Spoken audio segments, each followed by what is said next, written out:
Hi friends, ಈಗಿನ ದಿನಗಳಲ್ಲಿ ನಮ್ಮ ಆಹಾರ ಅಭ್ಯಾಸಗಳಿಂದ ಮತ್ತು ತಿನ್ನುವ ಆಹಾರದಿಂದ ಚಿಕ್ಕವರು ದೊಡ್ಡವರು ಎಂಬ ವ್ಯತ್ಯಾಸ ಇಲ್ಲದೆ ಅನೇಕ ಜನರಿಗೆ ಗ್ಯಾಸ್ಟ್ರಿಕ್ ಸಮಸ್ಯೆಗಳು ಉಂಟಾಗ್ತಿವೆ. ಕೆಲವು ಜನರು ತಮಗೆ ಗ್ಯಾಸ್ ಸಮಸ್ಯೆ ಇದೆ ಅಂತ ಹೇಳಿಕೊಳ್ಳಲು ನಾಚಿಕೆ ಪಡ್ತಾರೆ. ಆದ್ರೆ ಈ ಗ್ಯಾಸ್ಟ್ರಿಕ್ ಅಂದ್ರೆ ಏನು? ಗ್ಯಾಸ್ ಪೇನ್ ಯಾಕೆ ಬರುತ್ತೆ? ಗ್ಯಾಸ್ ಹೇಗೆ ಉತ್ಪತ್ತಿಯಾಗುತ್ತದೆ? ಗ್ಯಾಸ್ಟ್ರಿಕ್ ಪ್ರಾಬ್ಲಮ್ ಬರಬಾರ್ದು ಅಂದ್ರೆ ಏನ್ ಮಾಡ್ಬೇಕು? ಒಂದು ವೇಳೆ ಗ್ಯಾಸ್ಟ್ರಿಕ್ ಪ್ರಾಬ್ಲಮ್ ಇದ್ರೆ ಹೇಗೆ ನಿವಾರಣೆ ಮಾಡ್ಕೊಳ್ಬೇಕು? ಹೃದಯದಲ್ಲಿ ಉರಿ ಯಾಕೆ ಬರುತ್ತೆ? ಹೀಗೆ ಗ್ಯಾಸ್ಟ್ರಿಕ್ ಸಮಸ್ಯೆಗೆ ಸಂಬಂಧಿಸಿದ ಅನೇಕ ವಿಷಯಗಳನ್ನ ಈ ವಿಡಿಯೋದಲ್ಲಿ ತಿಳಿದುಕೊಳ್ಳೋಣ. ಹಾಗೇನೆ ನಮಗೆ ಉಂಟಾಗುವ ನೋವು ಗ್ಯಾಸ್ಟ್ರಿಕ್ ನೋವು ಅಥವಾ ಹೃದಯಕ್ಕೆ ಸಂಬಂಧಿಸಿದ ನೋವು ಅನ್ನೋದನ್ನ ಹೇಗೆ ಕಂಡುಕೊಳ್ಳಬೇಕು ಅನ್ನೋದನ್ನ ತಿಳಿದುಕೊಳ್ಳೋಣ. ಈ ವಿಡಿಯೋ ತುಂಬಾ ಇಂಟ್ರೆಸ್ಟಿಂಗ್ ಆಗಿರುತ್ತೆ. ಈ ವಿಡಿಯೋವನ್ನ ಕೊನೆ ತನಕ ನೋಡಿ. ಹಾಗೆ ಇಷ್ಟವಾದ್ರೆ ಒಂದು ಲೈಕ್ ಮಾಡಿ ಸಾಕು. ನಾವು ತಿಂದಿರುವ ಆಹಾರ ಜೀರ್ಣವಾಗುವಾಗ ಸ್ವಲ್ಪ ಪ್ರಮಾಣದ ಗ್ಯಾಸ್ ಉತ್ಪತ್ತಿಯಾಗುವುದು ಸರ್ವೇ ಸಾಮಾನ್ಯ. ಪ್ರತಿಯೊಬ್ಬರಿಗೂ ಸ್ವಲ್ಪ ಪ್ರಮಾಣದಲ್ಲಾದ್ರೂ ಗ್ಯಾಸ್ ಉತ್ಪತ್ತಿಯಾಗುತ್ತದೆ. ಇದನ್ನ ಯಾವುದೇ ದೊಡ್ಡ ಸಮಸ್ಯೆ ಅಥವಾ ತೊಂದರೆ ಅಂತ ಭಾವಿಸುವ ಅವಶ್ಯಕತೆ ಇಲ್ಲ. ಆದ್ರೆ ಕೆಲವೊಂದು ಸಲ ತುಂಬಾ ಹೆಚ್ಚಿನ ಪ್ರಮಾಣದಲ್ಲಿ ಗ್ಯಾಸ್ ಉತ್ಪತ್ತಿಯಾಗುತ್ತದೆ. ಹೀಗೆ ಹೆಚ್ಚಾಗಿ ಬಿಡುಗಡೆಯಾಗುವ ಗ್ಯಾಸ್ ಬಾಫಿಂಗ್ ಅಂದ್ರೆ ಮೇಲಿಂದ ತೇಗುವುದರ ಮೂಲಕ ಅಥವಾ ಫಾಟ್ ಅಂದ್ರೆ ಗುದದ್ವಾರದ ಮೂಲಕ ಹೊರಗಡೆ ಹೋಗುತ್ತದೆ. ಒಬ್ಬ ಸಾಮಾನ್ಯ ಮನುಷ್ಯನಲ್ಲಿ ಒಂದು ದಿನಕ್ಕೆ 20 ಸಲ ಯಾವುದಾದ್ರೂ ಒಂದು ರೀತಿಯಾಗಿ ಗ್ಯಾಸ್ ಹೊರಗಡೆ ಹೋಗುತ್ತೆ ಅಂತ ಡಾಕ್ಟರ್ ಹೇಳ್ತಿದ್ದಾರೆ. ಆದ್ರೆ ನಮ್ಮ ದೇಹದಲ್ಲಿ ಗ್ಯಾಸ್ ಎನ್ನುವುದು ಹೇಗೆ ಏರ್ಪಡುತ್ತದೆ ಅನ್ನುವುದನ್ನ ಈಗ ನೋಡೋಣ ಬನ್ನಿ. ನಮ್ಮ ದೇಹದಲ್ಲಿ ಗ್ಯಾಸ್ ಅನ್ನೋದು ಎರಡು ವಿಧವಾಗಿ ಏರ್ಪಡುತ್ತೆ. ಅದರಲ್ಲಿ ಮೊದಲನೆಯದು ನಮ್ಮ ದೇಹದಲ್ಲಿ ತಯಾರಾಗುವುದಿಲ್ಲ, ನಾವೇ ಬಾಯಿಯ ಮೂಲಕ ತೆಗೆದುಕೊಳ್ಳುತ್ತೇವೆ. ನಾವು ಆಹಾರವನ್ನ ತಿನ್ನುವಾಗ ಅಗಿದು ತಿನ್ನುವ ಸಂದರ್ಭದಲ್ಲಿ ನಮಗೆ ಗೊತ್ತಾಗದಂತೆ ಸ್ವಲ್ಪ ಗಾಳಿಯನ್ನ ನುಂಗಿ ಬಿಡ್ತೇವೆ. ಹೀಗೆ ಬಾಯಿಯ ಮೂಲಕ ಸ್ವಲ್ಪ ಗಾಳಿ ನಮ್ಮ ಹೊಟ್ಟೆ ಒಳಗಡೆ ಹೋಗುತ್ತೆ. ಹಾಗೇನೆ ನೀರನ್ನ ಕುಡಿಯುವಾಗ ಅಥವಾ ಕೆಲವರು ವೇಗವಾಗಿ ಆಹಾರವನ್ನ ತಿಂತಾ ಇರ್ತಾರೆ. ಅಂತ ಸಮಯದಲ್ಲಿ ಅಥವಾ ಮಾತನಾಡ್ತಾ ತಿನ್ನುವಾಗ, ಚಿವಿಂಗಮ್ ನ ಅಗಿಯುವಾಗ, ಸ್ಟ್ರಾ ಮೂಲಕ ಕುಡಿದಾಗ, ಸೋಡಾ ಹೆಚ್ಚಾಗಿರುವ ಕಾರ್ಬೋನೇಟೆಡ್ ಕೂಲ್ ಡ್ರಿಂಕ್ಸ್ ನ ಕುಡಿದಾಗ, ಸ್ಮೋಕಿಂಗ್ ಮಾಡಿದಾಗ ಸ್ವಲ್ಪ ಪ್ರಮಾಣದ ಗಾಳಿ ನಮ್ಮ ಹೊಟ್ಟೆ ಒಳಗೆ ಸೇರುತ್ತೆ. ಇಂತಹ ಗಾಳಿ ನಮ್ಮ ಜೀರ್ಣಾಂಗದಲ್ಲಿ ಇದ್ಕೊಂಡು ಕೆಲ ಸಮಯದ ನಂತರ ತೇಗಿನ ರೂಪದಲ್ಲಿ ನಮ್ಮ ಬಾಯಿಯ ಮೂಲಕ ಹೊರಗಡೆ ಬರುತ್ತೆ. ಸೊ ತೇಗಿನ ಮೂಲಕ ಹೊರಬರೋದು ನಮ್ಮ ದೇಹದಲ್ಲಿ ತಯಾರಾದ ಗ್ಯಾಸ್ ಆಗಿರುತ್ತೆ. ಬಹುತೇಕ ನಾವು ನುಂಗಿದ ಗಾಳಿಯೇ ಹೊರಗಡೆ ಬರುತ್ತೆ. ಎರಡನೇ ವಿಧಾನ, ಇದು ನಮ್ಮ ದೇಹದಲ್ಲಿ ತಯಾರಾಗುತ್ತೆ. ನಾವು ತಿಂದ ಆಹಾರದಲ್ಲಿ ಕೆಲವೊಂದು ಸಲ ಸ್ವಲ್ಪ ಭಾಗ ಪೂರ್ತಿಯಾಗಿ ಜೀರ್ಣವಾಗಿರೋದಿಲ್ಲ, ಮುಖ್ಯವಾಗಿ ಕಾರ್ಬೋಹೈಡ್ರೇಟ್ಸ್ ಮತ್ತು ಫೈಬರ್ ನಂತವು. ಹೀಗೆ ಚಿಕ್ಕ ಕರುಳಲ್ಲಿ ಜೀರ್ಣವಾಗದ ಆಹಾರ ಅಲ್ಲಿಂದ ದೊಡ್ಡ ಕರುಳಿನ ಒಳಗೆ ಹೋಗುತ್ತೆ. ಆದ್ರೆ ದೊಡ್ಡ ಕರುಳಲ್ಲಿ ನಮಗೆ ಒಳೆತನ್ನ ಮಾಡುವ, ನಾವು ತಿನ್ನುವ ಆಹಾರವನ್ನ ಜೀರ್ಣ ಮಾಡುವ ಬ್ಯಾಕ್ಟೀರಿಯಾಗಳು ತುಂಬಾ ಇರ್ತವೆ. ಈ ಬ್ಯಾಕ್ಟೀರಿಯಾಗಳು ಪೂರ್ತಿಯಾಗಿ ಜೀರ್ಣವಾಗದ ಆಹಾರದ ಮೇಲೆ ಫರ್ಮೆಂಟೇಷನ್ ಅಂದ್ರೆ ಬದುಕುವಿಕೆ ಎಂಬ ಪ್ರಕ್ರಿಯೆಯನ್ನು ನಡೆಸುತ್ತದೆ. ಇದನ್ನ ಸುಲಭವಾಗಿ ಹೇಳೋದಾದ್ರೆ ಉಳಿಯಾಗುವಂತೆ ಮಾಡುತ್ತದೆ. ಈ ಪ್ರಕ್ರಿಯೆಯಲ್ಲಿ ಈ ಗ್ಯಾಸ್ ಉತ್ಪತ್ತಿಯಾಗುತ್ತೆ. ಈ ಬಿಡುಗಡೆಯಾದ ಗ್ಯಾಸ್ ನ ಸ್ವಲ್ಪ ಪ್ರಮಾಣದಷ್ಟು ಬ್ಯಾಕ್ಟೀರಿಯಾ ಉಪಯೋಗಿಸಿಕೊಳ್ಳುತ್ತವೆ. ಉಳಿದಿದ್ದು ಫ್ಲಾಟಸ್ ಅಂದ್ರೆ ಗುದದ್ವಾರದ ಮೂಲಕ ಹೊರಗಡೆ ಬಂದ್ಬಿಡುತ್ತೆ. ಈ ಗ್ಯಾಸ್ ನಲ್ಲಿ ಮಿಥೈನ್, ಸಲ್ಫರ್, ಹೈಡ್ರೋಜನ್, ಕಾರ್ಬನ್ ಡೈಆಕ್ಸೈಡ್ ನಂತಹ ಗ್ಯಾಸ್ಗಳು ಇರೋದ್ರಿಂದ ಕೆಟ್ಟ ವಾಸನೆ ಬರುತ್ತೆ.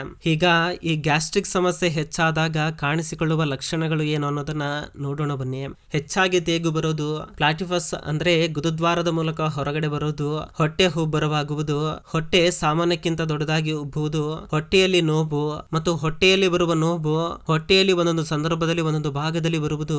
ಈ ರೀತಿ ಜಾಗ ಬದಲಿಸುತ್ತಿದೆ ಅಂದ್ರೆ ಅದು ಗ್ಯಾಸ್ಗೆ ಸಂಬಂಧಪಟ್ಟ ನೋವು ಅಂತ ಅರ್ಥ ಮಾಡ್ಕೊಳ್ಬೇಕು. ಆದ್ರೆ ವಾಸ್ತವವಾಗಿ ಈ ಗ್ಯಾಸ್ ನೋವು ಬರಲು ಕಾರಣವೇನು ಅಂದ್ರೆ ನಮ್ಮ ಹೊಟ್ಟೆಯಲ್ಲಿರುವ ಗ್ಯಾಸ್ ತೇಗಿನ ಮೂಲಕ ಅಥವಾ ಫ್ಲಾಟಸ್ ಮೂಲಕ ಹೊರಗಡೆ ಹೋಗಿಬಿಡಬೇಕು. ಹೀಗೆ ಹೋಗದೆ ಆ ಗ್ಯಾಸ್ ಅನ್ನೋದು ಜೀರ್ಣಾಂಗ ವ್ಯವಸ್ಥೆಯಲ್ಲಿ ಯಾವುದಾದ್ರೂ ಒಂದು ಭಾಗದಲ್ಲಿ ಸಿಲುಕಿಕೊಂಡು ಸರಿಯಾಗಿ ಕದಲದೆ ಇದ್ದಾಗ ಈ ಗ್ಯಾಸ್ ಕಾರಣದಿಂದ ನೋವು ಬರುತ್ತೆ. ಈಗ ಈ ಗ್ಯಾಸ್ ಪ್ರಾಬ್ಲಮ್ ಬರಲು ಕಾರಣವೇನು ಅನ್ನೋದನ್ನ ನೋಡೋಣ ಬನ್ನಿ. ನಾವು ಮೊದಲೇ ಮಾತನಾಡಿಕೊಂಡಂತೆ ಆಹಾರವನ್ನ ತಿನ್ನುವಾಗ ಮಾತನಾಡ್ತಾ ತಿನ್ನೋದು ಅಥವಾ ಅಗಿಯದೆ ವೇಗವಾಗಿ ತಿನ್ನೋದು, ಸೋಡಾ, ಕೂಲ್ ಡ್ರಿಂಕ್ಸ್ ನಂತಹ ಕಾರ್ಬೋನೇಟೆಡ್ ಗ್ಯಾಸಸ್ ಇರುವ ಡ್ರಿಂಕ್ಸ್ ನ ತೆಗೆದುಕೊಳ್ಳುವುದು, ಸ್ಟ್ರಾ ನಿಂದ ಕುಡಿಯೋದು, ಒಂದೇ ಸಮಯಕ್ಕೆ ಹೆಚ್ಚು ಆಹಾರವನ್ನ ತಿನ್ನೋದು, ಪ್ರತಿದಿನ ಸಮಯಕ್ಕೆ ಸರಿಯಾಗಿ ತಿನ್ನದೇ ಇರೋದು, ತುಂಬಾ ಹುಳಿಯಾಗಿರುವ ಮತ್ತು ಸ್ಪೈಸಿ ಆಗಿರುವ ಪದಾರ್ಥಗಳನ್ನ ತಿನ್ನೋದು, ನಾನ್ ವೆಜ್ ನ ಹೆಚ್ಚಾಗಿ ತಿನ್ನೋದು, ಇವುಗಳೊಂದಿಗೆ ಕೆಲವು ವಿಧವಾದ ಧಾನ್ಯಗಳನ್ನ, ಬೀನ್ಸ್, ಕಾಲಿಫ್ಲವರ್, ಮೊಳಕೆ ಹೊಡೆದ ಧಾನ್ಯಗಳನ್ನ ಹೆಚ್ಚಾಗಿ ತಿನ್ನೋದು, ಮಲಬದ್ಧತೆ ಅಂದ್ರೆ ಪ್ರತಿದಿನ ಮೋಷನ್ಗೆ ಸರಿಯಾಗಿ ಹೋಗದೆ ಇರೋದು, ಹೀಗೆ ಎಲ್ಲವೂ ಗ್ಯಾಸ್ ಪ್ರಾಬ್ಲಮ್ಸ್ ಗೆ ಕಾರಣವಾಗುತ್ತವೆ. ಹಾಗೆ ಒಂದು ವೇಳೆ ನಮ್ಮ ಕರುಳಲ್ಲಿ ಸಾಮಾನ್ಯಕ್ಕಿಂತ ಹೆಚ್ಚು ಬ್ಯಾಕ್ಟೀರಿಯಾಗಳು ಇದ್ರೂ ಕೂಡ ಹೆಚ್ಚು ಗ್ಯಾಸ್ ಉತ್ಪತ್ತಿಯಾಗುತ್ತೆ. ಆದ್ರೆ ತುಂಬಾ ಜನರಿಗೆ ಗ್ಯಾಸ್ ಜೊತೆಗೆ ಕೆಲವೊಂದು ಸಲ ಹೊಟ್ಟೆ, ಎದೆ, ಹೃದಯದಲ್ಲಿ ಉರಿ ಉಂಟಾಗುತ್ತೆ. ಇದಕ್ಕೆ ಕಾರಣವೇನು ಅಂದ್ರೆ ನಾವು ತಿಂದಿರುವ ಆಹಾರ ಹೆಸೋಫೋಗಸ್ ಅಂದ್ರೆ ಅನ್ನನಾಳದ ಮೂಲಕ ಜೀರ್ಣಾಂಗ ವ್ಯವಸ್ಥೆಗೆ ಹೋಗುತ್ತೆ. ಈ ಅನ್ನನಾಳದ ಕೆಳಗಡೆ ಕೊನೆಯಲ್ಲಿ ಒಂದು ಮಜಲ್ ಇರುತ್ತೆ. ನಾವು ಯಾವುದಾದ್ರೂ ಆಹಾರವನ್ನ ತಿಂದಾಗ ಅದು ತೆರೆದುಕೊಂಡು ಆಹಾರ ಜೀರ್ಣಾಂಗ ವ್ಯವಸ್ಥೆಯಲ್ಲಿ ಸೇರುವಂತೆ ಇದು ಮಾಡುತ್ತೆ. ಅದು ಮರಳಿ ಜೀರ್ಣಾಂಗ ವ್ಯವಸ್ಥೆಯಿಂದ ಮೇಲೆ ಹೋಗದಂತೆ ತಕ್ಷಣವೇ ಟೈಟ್ ಆಗಿ ಮುಚ್ಕೊಳ್ಳುತ್ತೆ. ಸಿಂಪಲ್ ಆಗಿ ಹೇಳೋದಾದ್ರೆ ಇದೊಂದು ಒನ್ ವೇ ವಾಲ್ ರೀತಿ ಇರುತ್ತೆ. ಆದ್ರೆ ನಮ್ಮ ಹೊಟ್ಟೆಯಲ್ಲಿ ನಾವು ತಿಂದ ಆಹಾರವನ್ನ ಜೀರ್ಣಿಸಲು ತುಂಬಾ ಪವರ್ಫುಲ್ ಆದ ಆಸಿಡ್ಸ್ ಇರುತ್ತವೆ. ಇದು ಹೆಚ್ಚಾಗಿ ಆಸಿಡಿಕ್ ನೇಚರ್ ನ ಹೊಂದಿರೋದ್ರಿಂದ ನೇರವಾಗಿ ನಮ್ಮ ಚರ್ಮಕ್ಕೆ ಟಚ್ ಆದ್ರೆ ಅದು ನಮ್ಮ ಸ್ಕಿನ್ ನ ಸುಟ್ಟು ಹೋಗುವಂತೆ ಮಾಡುತ್ತದೆ. ಅಂದ್ರೆ ಈ ಆಸಿಡ್ ಅಷ್ಟೊಂದು ಪವರ್ಫುಲ್ ಆಗಿರುತ್ತೆ. ಆದ್ರೆ ಇಷ್ಟು ಪವರ್ಫುಲ್ ಆದ ಆಸಿಡ್ ನಿಂದ ಜೀರ್ಣಾಂಗ ವ್ಯವಸ್ಥೆಯನ್ನ ಕಾಪಾಡುವುದಕ್ಕಾಗಿ ಜೀರ್ಣಾಂಗದ ಒಳಗಿನ ಗೋಡೆಯ ಮೇಲೆ ಮ್ಯೂಕಸ್ ನಿಂದ ತಯಾರಾದ ಒಂದು ಲೇಯರ್ ಇರುತ್ತೆ. ಈ ಲೇಯರ್ ಆ ಆಸಿಡ್ ನಿಂದ ನಮ್ಮ ಹೊಟ್ಟೆಯನ್ನ ಕಾಪಾಡುತ್ತೆ. ಕೆಲವರಲ್ಲಿ ಈ ಅನ್ನನಾಳದ ಕೊನೆಯಲ್ಲಿ ಟೈಟ್ ಆಗಿರಬೇಕಾದ ಈ ಮಸಲ್ ಲೂಸ್ ಆಗಿರೋದ್ರಿಂದ ಅಥವಾ ರಿಲ್ಯಾಕ್ಸ್ ಆಗಿರೋದ್ರಿಂದ ಅಥವಾ ಹೊಟ್ಟೆಯಲ್ಲಿರುವ ಗ್ಯಾಸಸ್ ಮೇಲಕ್ಕೆ ಫ್ರೀ ಆಗಿ ಬರೋದ್ರಿಂದ ಈ ವಾಲ್ ಓಪನ್ ಆಗಿ ಒಂದೊಂದು ಸಲ ಜೀರ್ಣಾಂಗದಲ್ಲಿ ಇರಬೇಕಾದ ಆಸಿಡ್ ಅನ್ನನಾಳದ ಒಳಗೆ ಹೋಗುತ್ತೆ. ಆದ್ರೆ ಈ ಅನ್ನನಾಳವನ್ನ ಆಸಿಡ್ ನಿಂದ ರಕ್ಷಿಸಲು ಮ್ಯೂಕಸ್ ಲೇಯರ್ ಇರೋದಿಲ್ಲ. ಇದರಿಂದ ಈ ಆಸಿಡ್ ಅನ್ನನಾಳದ ಒಳಗಿನ ಚರ್ಮಕ್ಕೆ ತಾಕುವುದರಿಂದ ಎದೆಯಲ್ಲಿ ಉರಿ ಉಂಟಾಗುತ್ತದೆ. ಇದನ್ನ ರಿಫ್ಲೆಕ್ಸ್ ಅಂತ ಕರೀತಾರೆ. ಇದು ಹಾಗಾಗಿ ನಮ್ಮ ಜೀವನದಲ್ಲಿ ನಡೀತಾ ಇರುತ್ತೆ. ಆದ್ರೆ ಕೆಲವರಲ್ಲಿ ಆಸಿಡ್ ನ ಜೊತೆಗೆ ಒಂದೊಂದು ಸಲ ತಿಂದ ಆಹಾರವು ಬಾಯಲ್ಲಿ ಬರ್ತಾ ಇರುತ್ತೆ. ಮುಖ್ಯವಾಗಿ ಊಟ ಮಾಡಿದ ಮೇಲೆ ಅಥವಾ ಮಲಗಿದಾಗ ಈ ರೀತಿ ಆಗುತ್ತೆ. ಅಥವಾ ಉಳಿಯಾದ ಆಹಾರ ಪದಾರ್ಥ ಬಾಯಲ್ಲಿ ಬರ್ತಾ ಇರುತ್ತೆ. ಹೀಗೆ ಅಪರೂಪವಾಗಿ ಒಂದೊಂದು ಸಲ ನಡೆದ್ರೆ ಏನೂ ಆಗೋದಿಲ್ಲ. ಆದ್ರೆ ಪದೇ ಪದೇ ಇದೇ ರೀತಿ ಆಗ್ತಾ ಇದ್ರೆ ಒಂದು ಸಲ ನೀವು ಡಾಕ್ಟರ್ ಹತ್ರ ಹೋಗೋದು ಒಳ್ಳೆಯದು. ಕೊನೆಯದಾಗಿ ಗ್ಯಾಸ್ ಪ್ರಾಬ್ಲಮ್ ಬರಬಾರದು ಅಂದ್ರೆ ಏನ್ ಮಾಡಬೇಕು ಅಥವಾ ಗ್ಯಾಸ್ ಪ್ರಾಬ್ಲಮ್ ಇದ್ರೆ ಹೇಗೆ ಕಂಟ್ರೋಲ್ ಮಾಡ್ಕೊಳ್ಬೇಕು ಅನ್ನೋದನ್ನ ಈಗ ನೋಡೋಣ ಬನ್ನಿ. ಮೊದಲನೇದಾಗಿ ನೀರನ್ನ ಹೆಚ್ಚಾಗಿ ಕುಡಿತಾ ಇರಬೇಕು. ಅದರಲ್ಲೂ ಉಗುರು ಬೆಚ್ಚಗಿನ ನೀರನ್ನ ಕುಡಿದ್ರೆ ಇನ್ನೂ ಒಳ್ಳೆಯದು. ಎಲ್ರು ತಣ್ಣಗಿರುವ ನೀರನ್ನ ಕುಡಿಯಲು ಇಷ್ಟಪಡ್ತಾರೆ. ಆದ್ರೆ ತಣ್ಣಗಿರುವ ನೀರಿಗಿಂತ ಬಿಸಿಯಾದ ನೀರನ್ನ ಕುಡಿಯುವುದು ತುಂಬಾ ಒಳ್ಳೆಯದು. ಬಿಸಿ ನೀರು ಆಹಾರ ಬೇಗ ಜೀರ್ಣವಾಗಲು ಸಹಾಯವಾಗುತ್ತದೆ.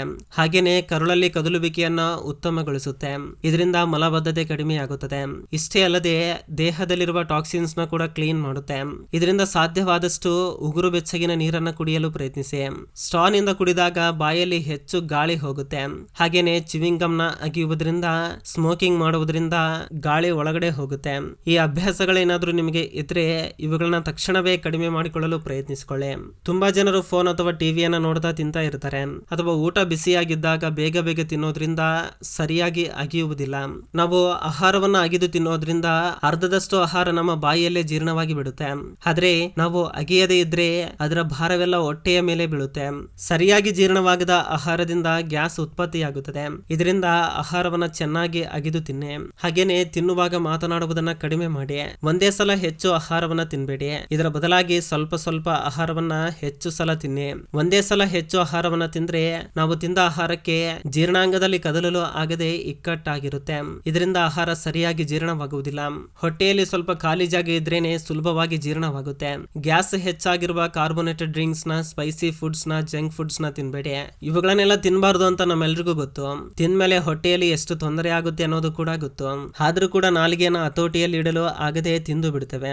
ಇದರಿಂದ ಗ್ಯಾಸ್ ಪ್ರಾಬ್ಲಮ್ ಇರುವವರು ಇವುಗಳಿಂದ ದೂರ ಇರಬೇಕು. ಗ್ಯಾಸ್ ನ ಹೆಚ್ಚಾಗಿ ಬಿಡುಗಡೆ ಮಾಡುವ ಕ್ಯಾಲಿಫ್ಲವರ್ ಮತ್ತು ಕ್ಯಾಬೇಜ್ ನಂತಹ ಪದಾರ್ಥಗಳನ್ನ ಸರಿಯಾದ ಪ್ರಮಾಣದಲ್ಲಿ ಮಾತ್ರ ತಿನ್ಬೇಕು. ಬೀನ್ಸ್ ಮತ್ತು ಈರುಳ್ಳಿಯಂತಹ ಪದಾರ್ಥಗಳಿಂದಲೂ ಕೂಡ ಗ್ಯಾಸ್ ಹೆಚ್ಚಾಗುತ್ತೆ. ಇವುಗಳನ್ನ ಪೂರ್ತಿಯಾಗಿ ಬಿಡುವುದರಲ್ಲಿ ಯಾವುದೇ ಅರ್ಥವಿಲ್ಲ. ಆದ್ದರಿಂದ ನಿಮ್ಮ ದೇಹಕ್ಕೆ ಎಷ್ಟು ಬೇಕು ಅಷ್ಟೇ ತಿಂದ್ರೆ ಸಾಕು. ವಾಕಿಂಗ್, ಯೋಗ, ವರ್ಕೌಟ್ ಮಾಡಿ. ದೇಹಕ್ಕೆ ಫಿಸಿಕಲ್ ಆಕ್ಟಿವಿಟಿ ಇದ್ರೆ ನಮ್ಮ ಕರುಳಲ್ಲಿ ಸಿಲುಕಿಕೊಂಡಿರುವ ಗ್ಯಾಸ್ ಕದಲಿ ಜೀರ್ಣವಾಗಲು ಸಹಾಯವಾಗುತ್ತೆ. ಒಂದು ವೇಳೆ ಗ್ಯಾಸ್ ನೋವು ಬರ್ತಾ ಇದ್ರೆ ನೋವು ಬರ್ತಾ ಇರುವ ಭಾಗದ ಹತ್ರ ನೆಮ್ಮದಿಯಾಗಿ ಮಸಾಜ್ ಮಾಡ್ಕೊಳ್ಳಿ. ಇದರಿಂದ ಒಳಗಡೆ ಇರುವ ಕರುಳುಗಳ ಮೇಲೆ ಒತ್ತಡ ಏರ್ಪಟ್ಟು ಕದಲುವಿಕೆ ಉಂಟಾಗಿ ಗ್ಯಾಸ್ ಪೇನ್, ಹೊಟ್ಟೆ ಹಿಡಿದುಕೊಂಡಂತೆ ಆಗೋದು ಇವೆಲ್ಲವೂ ಕೂಡ ಕಡಿಮೆ ಆಗುತ್ತದೆ. ಆದ್ರೆ ಈ ಗ್ಯಾಸ್ ಪ್ರಾಬ್ಲಮ್ ಬಂದಿದೆ ಅಂತ ಆತಂಕ ಪಡುವ ಅವಶ್ಯಕತೆ ಇಲ್ಲ. ತಿನ್ನುವ ಆಹಾರದಲ್ಲಿ ಬದಲಾವಣೆಗಳನ್ನು ಮಾಡುವುದರಿಂದ, ಲೈಫ್ ಸ್ಟೈಲ್ ಬದಲಾಯಿಸುವುದರಿಂದ ಈ ಗ್ಯಾಸ್ ಪ್ರಾಬ್ಲಮ್ ನ ಕಡಿಮೆ ಮಾಡ್ಕೊಳ್ಬಹುದು ಅಥವಾ ಬರದೇ ಇರುವಂತೆ ಕಾಪಾಡಿಕೊಳ್ಬಹುದು.